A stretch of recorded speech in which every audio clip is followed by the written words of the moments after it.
One of the biggest misconceptions of the Dragon Ball community is the fact that people think that Goku finishes all the fight by himself, or he is always proclaimed to be the hero, when in fact, if you go deeply to analyze Dragon Ball franchise in general, Goku is not. On this video today we are going to go through Goku's fights ever since the original Dragon Ball series began back in 1986 and to see if Goku really wins every fight. I don't think so. Well, the Dragon Ball original series did not start as rushed or did not have great fights, as Toriyama did not intend to do Dragon Ball all about fighting. Wow. But you can say that everything began on the 21st Budokai Tenkaichi, and from there on Dragon Ball is truly all about fighting, people screaming, transformations, and all of these cool things that truly made our childhood. Now let's just get into this video and let's begin with 21st Tenkaichi Budokai. Goku and Krillin were getting stronger at incredible pace, and Master Roshi decided to slow them down a bit, or actually not slow them down but not make them really cocky and get ahead of themselves. He became the challenge for two young boys. Master Roshi disguised himself as a Jackie Chun and entered the tournament and actually won it against Goku in the final.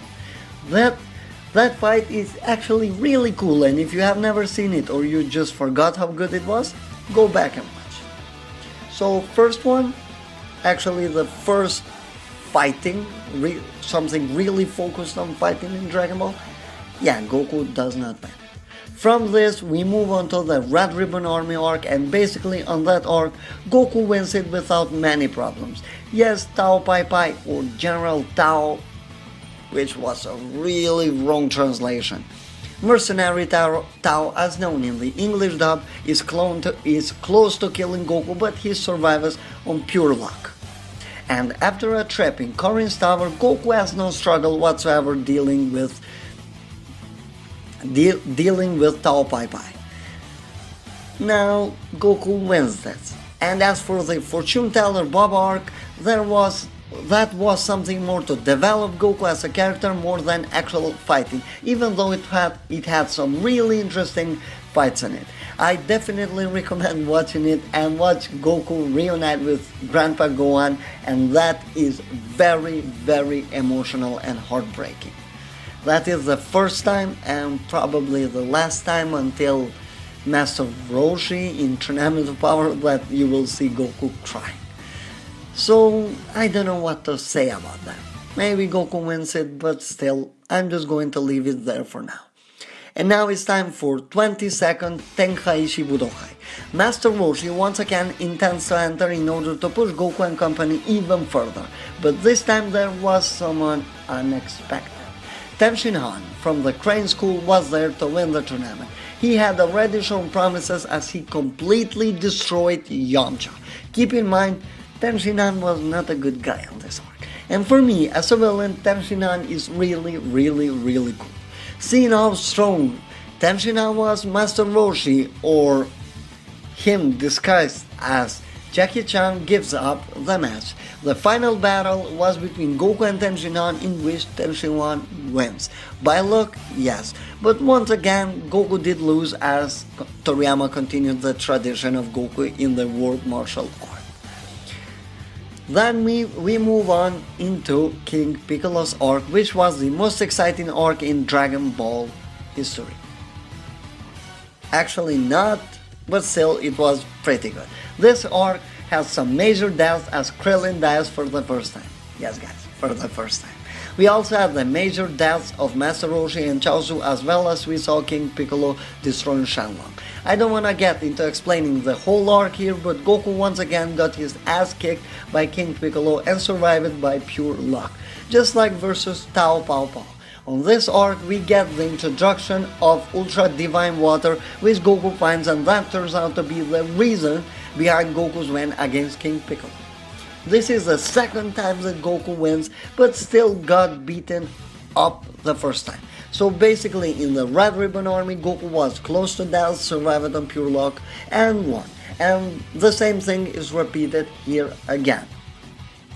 And actually, this is quite a theme for Goku through the Dragon Ball. And now, the most exciting fight of the whole Dragon Ball franchise. A fight that you can watch over and over and over again. The Tenkaichi Budokai 23rd final. Son Goku vs Piccolo Jr. After Piccolo Daima arc, we truly see adventures of Goku training to get stronger and stronger for the Budokai Tenkaichi the 23rd. Intense training and everything, and for the first time in the series we got introduced to adult Goku right into this arc. This fight has everything you want in a Dragon Ball fight, as it is very intense, dramatic moments, and you just cannot predict what is going to happen. The violence on this fight and everything what happens here just portrays Goku's character to the fullest, as he cared more about winning the tournament than actually getting rid of Piccolo, who could be a serious threat for the future of the world. This was a hard win for Goku and the most deserved one he got in the original series. Now we move into Dragon Ball Z. After an intense battle that Goku had with Piccolo, it was time for them to join forces to get rid of an even bigger threat, the Saiyans. Goku died by sacrificing himself so Piccolo could kill his own brother, and that left Goku with the possibility to train at Kinkai, and that they would just bring him back when Saiyans would show up. A little bit of miscalculations actually had Goku late to the fight, as Yamcha, Tenshinhan, and Chaozu, and then most importantly Piccolo died. He arrived just in time to save Krillin and his son. Goku puts an incredible fight against Nappa, showcasing that his strength has incredibly risen since they last heard about him, basically. But the fight with Vegeta was truly another case, as the Prince of All Saiyans crushed every single bone on Goku's body, and if it wasn't for Gohan, Krillin, and Yajirobe, Goku would have died for the second time, and the Earth most likely would be destroyed. Definitely Goku was not the hero or the winner of this arc, despite the fact that he played a huge role on this. He was not the main guy to do the job, but still, he is the main protagonist, even though I really love how Toriyama works with Goku. This win was a team fight. Well, if the last two battles were not as intense as you thought, well, now we had another arc in which this time we see our friends traveling through space to go to Namek in order to bring back Piccolo and company. And many things were not going as they planned. Not only that Vegeta was to Namek, but there was somebody that Vegeta was just a bug compared to. Well, at this time, the antagonist was going to be Frieza. Goku is still late in Namek due to the fact that his injuries were going to take a long time to heal, but thankfully the Senzu beans grew in time. It took Goku only 6 days, in which he trained heavily and became really strong. This time Goku arrived late, but still nobody's life was taken away, as Goku came just in time to save Krillin and Gohan again. But this time he does save Vegeta too. Once again, Toriyama had to figure out a way to leave Goku out so he could develop other characters, so he had Captain Ginyu take his body and then Vegeta really damage it. That was going to do it, and also Goku was going to get yet another power up while he's healing. Zenkai boost? They were kinda overused in the Namek saga. In Namek, when fighting Frieza, Goku lost his best friend Krillin again. But this time it was under his nose. It was unacceptable, and he unlocked the Super Saiyan form. We can say whatever we want, but Goku's win over Frieza is the more pure domination that we see Goku go through. In anime, not as much as in the manga, but still. The difference in power was there to be seen. And Goku definitely won this. Doesn't matter that he didn't finish Frieza. He won it, fair and square. And now let's just move on. Talking about androids and Cell arc is going to take a long time, so I will try to cut this as short as possible. Goku on this arc is my favorite Goku, basically, as he acts quite differently since we see him really confident like never before. And I say that because he knew how powerful Cell was.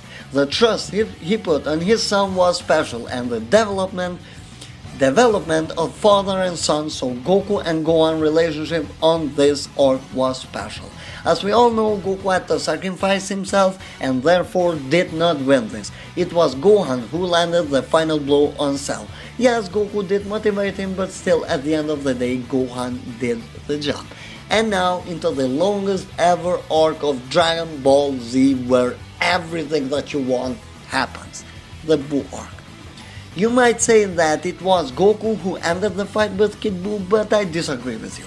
Because Goku could never have done it with the Vegeta, Mr. Satan, and the people of Earth, and also half of the universe.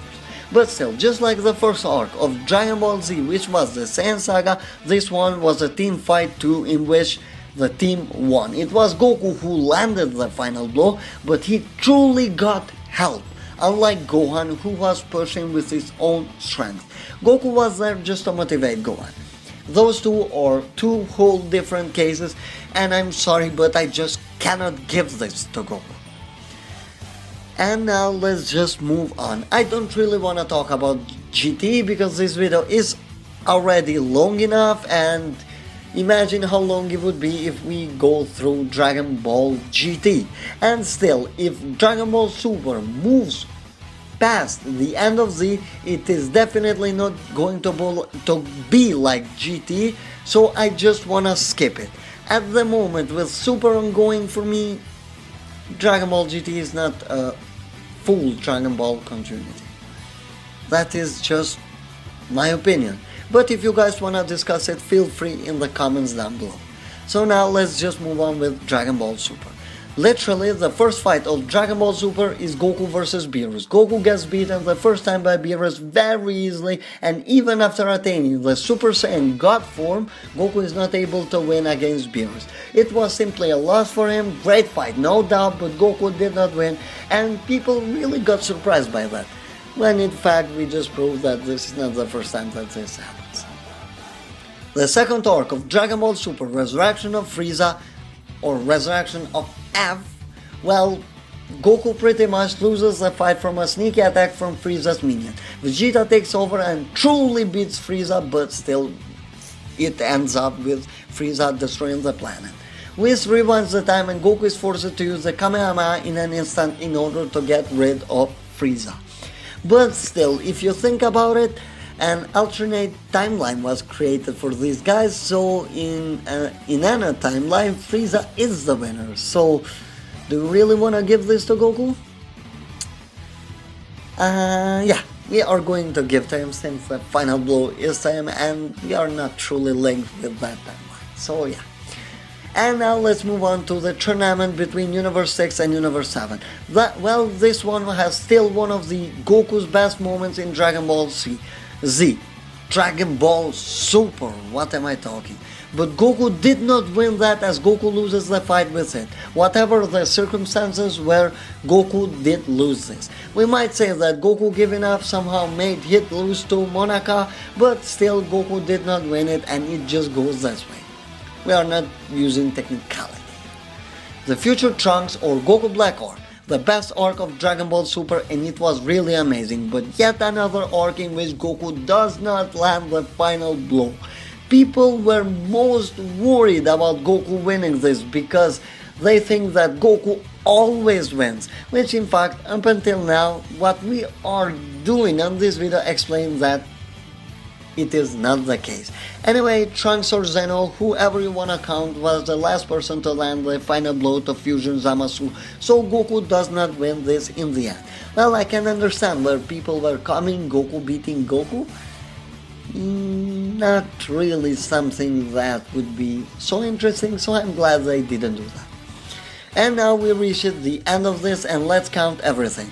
Goku was not the hero, quote, in 8 times, despite playing a huge role, of course, because he is the protagonist of the show. Goku did not land the final blow 8 times. He might have lost, or someone else finished the job for him, or it was just a team fight. But the final result is that Goku does not finish the villain or the antagonist 8 times, compared to Goku having the final blow 5 times in the series, and 6 if you wanna count the fortune teller Baba arc. Movies are a different case, so I don't wanna really get into them because Toriyama had nothing up to little to do with them, except Resurrection of F and also Battle of Gods. But still, I just wanted to take Toriyama's work. Yes, Dragon Ball Super is not completely Toriyama's work, but still he is far more involved in this than on the movies or in Dragon Ball GT. He is involved in movies in Dragon Ball GT, don't take it the wrong way because he truly is, but not as much as he is with Dragon Ball Super, who appears to be the continuity of Dragon Ball Z, the original one. So guys, this was it for this video. I hope you enjoyed it, and if you did, please leave a like, comment your thoughts about this down below, and subscribe to the channel with notifications enabled in order not to miss out in any further content. Have a great time, guys.